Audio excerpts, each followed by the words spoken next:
Hello everyone, welcome back to my channel. Last part में हमने देखा था इबो जान का नया पड़ोसी है। तो चलो अब हम आगे का पार्ट शुरू करते हैं। अगले दिन जान सुबह 6 बजे ही उठ जाता है और इबो के घर के बाहर जाकर जॉगिंग करना शुरू कर देता है। वो बार बार इबो के घर के चारों तरफ ही चक्कर लगाता रहता है, लेकिन उसे इबो की एक झलक भी दिखाई नहीं देती। अब 2 घंटे हो चुके हैं और जान भी जॉगिंग करके बहुत थक गया था, लेकिन फिर भी उसे इबो दिखाई नहीं देता। जान उदास होकर वापस घर आ जाता है। तभी उसकी मॉम कहती है, बेबी आज तुम इतनी जल्दी उठ गए, तुम्हारी तबीयत तो ठीक है ना? क्या हुआ है, तुम्हें इतना पसीना क्यों आ रहा है? फिर जान कहता है, कुछ नहीं हुआ है मॉम, मैं बस जॉगिंग करके आया हूँ। ये कहकर वो जल्दी से अपने रूम में चला जाता है और तैयार होकर कॉलेज में चला जाता है। जान जैसे ही कॉलेज के अंदर आता है तो कुछ लड़कियां उसके पास आती हैं। उनमें से एक कहती है, हाय जान, आज तुमने हमें नोटिस नहीं किया, मैं स्पेशली तुम्हारे फेवरेट कलर की ड्रेस पहनकर आई हूँ। ये कहकर वो जान की बाजू पकड़ लेती है। अगर ये पुराने दिन होते और जान अपने ब्यूटीफुल पड़ोसी के लिए इतना पागल नहीं होता तो वो अभी उस लड़की को कमर से पकड़ लेता और पलटकर उसके साथ फ्लर्ट करने लगता। अब जान स्माइल करता है और कहता है, सॉरी स्वीट हार्ट, हर चीज़ की एक्सपायर डेट होती है। अब सीन शाओ जान ने अपने लिए कोई बेस्ट ढूंढ लिया है। ये कहकर वो लड़कियों को विंक करता है और क्लासरूम में चला जाता है। वहाँ क्लासरूम में जान क्रिस को फर्स्ट बेंच पर बैठे देखता है। तभी उसे याद आता है कि ये जिया का बॉयफ्रेंड है। ये सोचकर वो स्मग करता है और अपनी सीट पर ना जाकर उसके पास जाकर बैठ जाता है। अब जान को अपने पास देखकर क्रिस भी हैरान रह जाता है और सोचने लगता है, यूनिवर्सिटी का हार्ट थ्रोब आज उसके पास आकर क्यों बैठा है। तब जान कहता है, हाय मैं शाओ जान। फिर क्रिस कहता है, तुम्हें कौन नहीं जानता, तुम यूनिवर्सिटी के हार्ट थ्रोब हो। बाय द वे मैं क्रिस वू हूँ। इस तरह से जान क्रिस को भी अपना फ्रेंड बना लेता है। अब लंच टाइम में जान शुआन के साथ अपने नए दोस्त जियांग और क्रिस के साथ बैठा होता है। तब जान कहता है, क्रिस जिया कहाँ है? ये सुनकर क्रिस कंफ्यूज हो जाता है और कहता है, तुम उसे जानते हो? जान हंसते हुए कहता है, एक्चुअली हम कल ही कैंटीन में मिले थे। तब क्रिस कहता है, वो भी आने वाली है, आज उसके अंकल उसके लिए लंच बनाने वाले हैं और वो जल्दी ही लंच जिया को देने यहाँ आने वाले हैं। ये सुनकर जान मन ही मन बहुत खुश होने लगता है और इबो के आने की वेट करने लगता है। जान बार बार कैंटीन के गेट की तरफ ही देखता रहता है और थोड़ी देर के बाद जिया अपने फ्रेंड्स के साथ वहाँ आ जाती है और क्रिस जिया का हाथ पकड़कर उसे अपने पास बिठा लेता है और जल्दी से उसके लिप्स पर पैक कर देता है। अब जिया भी ब्लश करने लगती है और ये देखकर जान सोचने लगता है कि उसके गगा यहाँ कब आएंगे ताकि वो भी उनके साथ ये सब कर सके। तभी अचानक से एक ब्यूटीफुल लड़की शॉर्ट ड्रेस पहने उनके पास आ जाती है। वो लड़की भी कॉलेज में काफ़ी फेमस थी और कई लड़के उसे अपना बनाना चाहते थे, लेकिन उसे सिर्फ जान में ही इंटरेस्ट था। जान हमेशा से ही सारे लड़के और लड़कियों के साथ फ्लर्ट करता रहता था, इसलिए एक बार जान ने उसके साथ भी फ्लर्ट किया था, पर उसके बाद जान उसे भूल गया। लेकिन वो लड़की किसी भी कीमत पर जान का दिल जीतना चाहती थी और उसे अपना बनाना चाहती थी। अब वो लड़की सीधा जान की गोद में आकर बैठ जाती है और ये देखकर जान और बाकी सब भी शॉक हो जाते हैं। जान डार्क आवाज के साथ कहता है, मिस उठिए, पर उठने की बजाय वो लड़की अपनी बाजू जान के गले में डाल देती है और कहती है, ओह माय बैड, यूनिवर्सिटी के हार्ट थ्रोब को ये ब्यूटी याद ही नहीं है। तब जान कहता है, इससे पहले मैं तुम्हें मजाक का टॉपिक बना दूं, मेरे ऊपर से उठो। पर वो लड़की जान की वार्निंग को इग्नोर करती है और जान को ऐसे गुस्से में देखकर उस पर और विप्ट हो जाती है। तभी अचानक से वो लड़की अपने लिप्स को जान के लिप्स के ऊपर रख देती है और उसे किस करने लगती है। ये देखकर जान शॉक हो जाता है और वह जल्दी से वहां से उठना चाहता है, पर तभी उसे किसी चीज के गिरने की आवाज सुनाई देती है। उसकी आवाज सुनकर वो लड़की भी आवाज की तरफ देखने लगती है और इसका फ़ायदा उठाकर जान उस लड़की से दूर हो जाता है और वो भी उस पर्सन की तरफ देखने लगता है जिसने उसे अभी उस लड़की से बचा लिया। पर उस पर्सन को देखकर उसकी आंखें भी शौक से बड़ी हो जाती है। दूसरी तरफ इबो आज जिया के लिए खाना बनाना चाहता था, क्योंकि उसके घर से जाने से जिया बहुत उदास हो गई थी और उसे मनाने के लिए वो उसका फेवरेट खाना बनाकर उसे कॉलेज में देने आने वाला था। पर जैसे ही इबो कैंटीन के अंदर आता है तो वहाँ का सीन देखकर वो शौक रह जाता है। वहाँ शाओजान की गोद में एक लड़की बैठी हुई थी और वो उसे किस कर रहा था। ये देखकर इबो के दिल के भी दो टुकड़े हो गए थे और उसे ऐसा फील होने लगता है जैसे कोई उसके दिल में स्टैब कर रहा हो। तभी अनजाने में लंच बॉक्स उसके हाथ से गिर जाता है और अब इबो को वहां देखकर जान को भी डर लगने लगा था कि इबो उसके बारे में क्या सोच रहा होगा। जान को लाइफ में पहली बार किसी को खोने का डर लग रहा था। दूसरी तरफ जिया अपने अंकल को देखकर बहुत खुश होती है। जिया को भी वो लड़की बिल्कुल पसंद नहीं थी, क्योंकि जब भी उसे कोई लड़का पसंद आता था तो वो लड़की हमेशा ही ऐसी हरकतें करती थी। उसे इस बात की भी बिल्कुल परवाह नहीं होती थी कि दूसरा पर्सन उसमें इंटरेस्टेड है भी या नहीं। जिया जान को देखकर ये कह सकती थी कि वो बहुत अनकंफर्टेबल फील कर रहा था जो वो लड़की उसे किस कर रही थी। अगर जान अभी उस लड़की की इंसल्ट कर देता तो वो लड़की हर जगह मजाक का टॉपिक बन जाती और जान किसी के साथ भी ऐसा नहीं करता था। जान हमेशा से ही फ्लर्ट और अच्छे तरीके से लड़कियों को रिजेक्ट करता रहता था।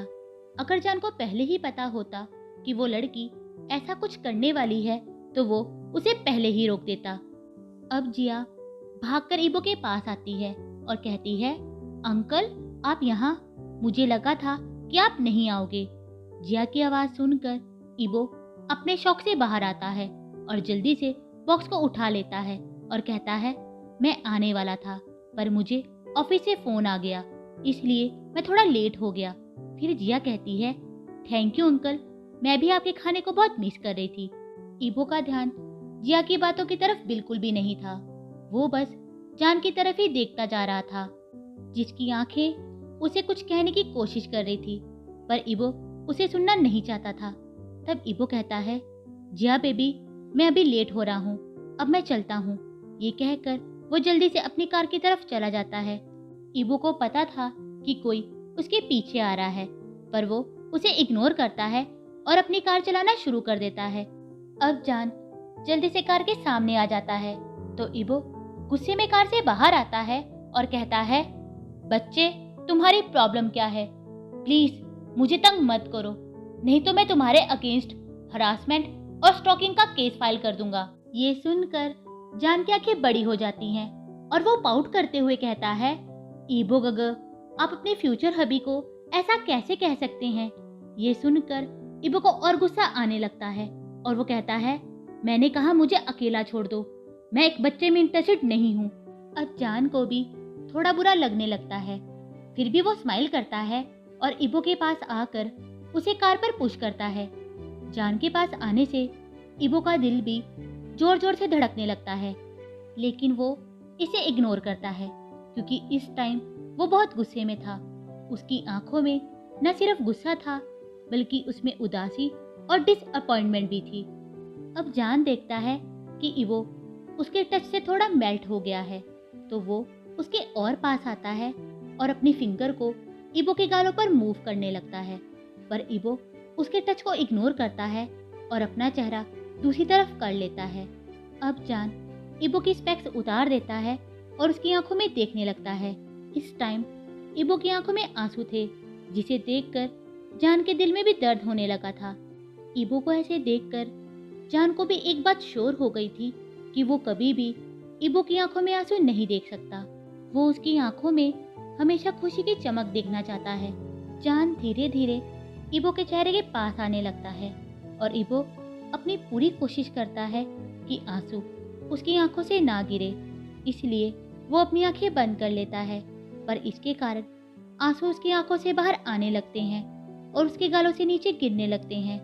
तभी जान इबो के चेहरे को पकड़ लेता है और उसकी दोनों आंखों पर किस करने लगता है और उसके आंसुओं को भी लिक करने लगता है। जान इबो की आंखों में देखता है और कहता है, क्या इबो गग जेलस है? इस टाइम इबो को नहीं पता था कि वो क्या कहे या करे, पर उसे जान का इस तरह से केयर और लव करना अच्छा लग रहा था, पर उसे ये नहीं पता था कि जान ऐसा कब तक करेगा। अब इबो जान को कोई जवाब नहीं देता, तो जान इबो को कमर से पकड़ लेता है और कहता है, जेलस मत हो गग, जो आपने देखा ऐसा कुछ नहीं था। वो इतना ही कह पाता है कि इबो जान को जोर से धक्का मारता है और जान जमीन पर गिर जाता है और इबो बिना जान की तरफ देखे अपनी कार में बैठ जाता है और वहां से चला जाता है। अब जान उसी जगह पर ही बैठा रहता है और इबो की तरफ ही देखता रहता है। वो इस दर्द को सहन नहीं कर पा रहा था कि इबो ने उसे खुद से दूर कर दिया। अचानक से उसकी आंखों से आंसू बहने लगते हैं और उसकी आंखें गुस्से और दर्द से लाल होने लगती हैं। उसे इस बात का दुख था कि इबो उसकी बात सुने बिना ही वहां से चला गया। तभी अचानक से उसे एहसास होता है जैसे उसके हाथ से पानी जैसा कुछ लीक हो रहा है। वो इरिटेट होकर अपने हाथ की तरफ देखने लगता है तो उसका हाथ जमीन पर गिरे कांच के टुकड़े के ऊपर होता है और उसके हाथ से खून निकल रहा होता है। जान इस दर्द को माइंड नहीं करता और कहता है, उसके गग उसे जो भी देंगे वो सब उसे पसंद है। तभी अचानक से उसके दिमाग में एक आइडिया आता है और वो अपने हाथ की तरफ देखने लगता है और कहता है, अब तुम ही मुझे मेरे गग से वापस मिलाओगे। ये कहकर वो बाइक से घर वापस आ जाता है और जब वो घर पहुंचता है तो देखता है कि इबो के घर का दरवाजा थोड़ा खुला हुआ है। जान जल्दी से बाइक को पार्क करता है और इबो के घर जाने लगता है, पर तभी वो एक सुंदर औरत को इबो के घर से बाहर निकलते देखता है और उसके पीछे ही इबो भी घर के बाहर आ जाता है। वो लड़की इबो को देखकर स्माइल करती है और उसके कंधे पर हाथ फेरती है और गुड बाय कह के वहां से चली जाती है।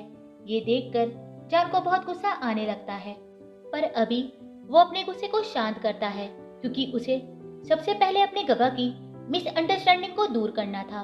इबो जैसे ही डोर बंद करने लगता है तो जान अपने खून वाला हाथ ही दरवाजे के बीच में रख देता है और दरवाजे को खोल देता है। इबो गुस्से में कहता है, Who the hell? लेकिन जान को ऐसी हालत में देखकर इबो जल्दी से उसकी दूसरी बाजू पकड़ लेता है और उसे खींचकर घर के अंदर ले जाता है। इबो की स्ट्रेंथ देखकर जान शॉक हो जाता है और सोचने लगता है, मेरी वाइफ कितनी स्ट्रांग है, अब तो लव मेकिंग करने में और भी मजा आएगा। अब जान इबो को देखकर स्माइल करने लगता है और इबो उसे देखकर सोचने लगता है कि ये बच्चा ऐसा क्यों है। फिर इबो जल्दी से जान को सोफे पर बिठा देता है और खुद फर्स्ट एड किट लेने के लिए रूम में जाने लगता है, पर जान उसका हाथ पकड़कर उसे खींच लेता है और इसके कारण इबो सीधा उसकी गोद में आकर बैठ जाता है। ये देखकर इबो की आंखें शौक से बड़ी हो जाती हैं और वो चिल्लाकर कहता है, यू व्हाट द हेल, ये तुम क्या कर रहे हो? पर जान अपने दूसरे हाथ से इबो की कमर को पकड़ लेता है और इबो को इंटेंस गेज के साथ देखने लगता है। जान डीप वॉइस के साथ कहता है, गग। जान की आवाज़ सुनकर इबो की बॉडी में भी अजीब सा कुछ होने लगता है, लेकिन वो अपने आप को संभालता है और चिंता करते हुए कहता है, शाओ जान, तुम्हें इलाज की ज़रूरत है। क्या हुआ है? तुम्हारे हाथ से इतना खून क्यों बह रहा है? इस टाइम इबो की आंखों में आंसू होते हैं और जान भी इबो को ऐसे देखकर उसके चेहरे के पास आता है और उसकी दोनों आंखों पर जेंटली किस करता है और कहता है, गग, डैडी ने कहा था ना कि वो गग की आंखों में आंसू नहीं देख सकते। पर इबो डांटते हुए कहता है, यू इडियट, स्टूपिड किड, तुम अपना ख्याल तक नहीं रख सकते। प्लीज शाओजान, मुझे जाने दो, तुम्हें इलाज की जरूरत है, हम बाद में बात करेंगे। ये कहकर वो गोद से उठने लगता है, पर जान उसे और टाइटली पकड़ लेता है और कहता है, गग, पहले मेरी बात सुनो, तब जाना। ये सुनकर इबो हैरान रह जाता है कि शाओजान को अपने हाथ की बिल्कुल परवाह नहीं है, बल्कि उसे अपनी बात कहने में ज़्यादा ध्यान है। अब इबो जान को कोई जवाब नहीं देता, तो जान इबो के गालों पर किस करता है और कहता है, अगर गग मुझे नहीं सुनेंगे तो डैडी गग को नहीं जाने देंगे। तब इबो धीरे से कहता है, ओके, मैं सुनूंगा, पहले मुझे अपनी चोट पर दवाई लगाने दो। तब जान कहता है ओके, लेकिन गगा अपना प्रॉमिस नहीं तोड़ सकते, वरना गगा को पता है कि शाओ जान क्या कर सकता है। इबो को भी पता था कि जान सिर्फ धमकी नहीं दे रहा है, वो कुछ भी कर सकता है। फिर इबो ब्लश करने लगता है और कहता है ओके, मैं किट लेकर आता हूँ। ये कहकर वो रूम में चला जाता है। अब जान स्माइल करने लगता है और कहता है गग, आप इतने क्यूट क्यों हो? हमारी वेडिंग नाइट तक खुद को कंट्रोल करना मेरे लिए बहुत मुश्किल होगा। आज के लिए बस इतना ही। अगर आप लोगों को मेरी वीडियो अच्छी लगी हो तो प्लीज़ इसे लाइक करना, शेयर करना और मेरे चैनल को सब्सक्राइब कर देना। Bye, thank you.